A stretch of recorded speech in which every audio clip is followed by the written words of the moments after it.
Pagkadating nga ni Sis IG ay hinanap naman namin yung papunta ng Mang Inasal. Meron nga bagong bukas dito na Mang Inasal dito sa Sentral. Bala ko pa naman sana ang videohan na papunta sa Mang Inasal, kaya lang tong dalawang magkapatid na to ay nakatingin sa Waze, kaya naman pinaikot lang kami ng Waze. Nandito na nga kami sa sobremesa. Ito yung Mang Inasal dito sa Hong Kong. 30 na to ng hapon at 3 PM ang bukas nila. Pagtingin nga namin sa menu ay medyo expensive, kaya naman hindi na kami kumain dito or naghintay na magbukas ito. Kaya naman lumipat kami ng ibang restaurant at ito yung nakita naming restaurant na medyo mura-mura.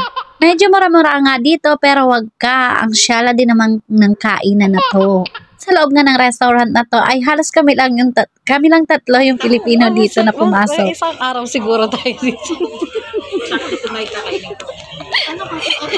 Sa dami.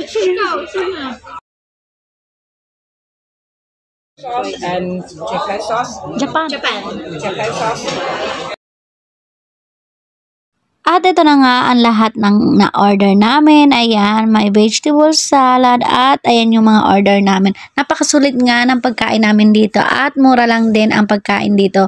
Para kaming kumain sa Cafe de Coral, pero mas marami ang rice doon. At dito naman pagkatapos namin kumain ay nag-ikot-ikot kami dito sa mga bilihan ng mga damit or garments.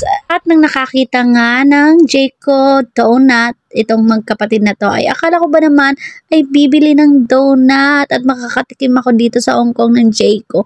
Pero pumasok lang palang kami at pinakrave lang pala ako. At alam nyo ba kung magkano ang isang peraso ng donut na to?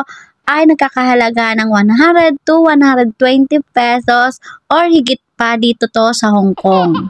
Naman, tamang crave lang naman talaga muna at lumabas na nga kami at baka mapasubo na naman kami sa pagkain.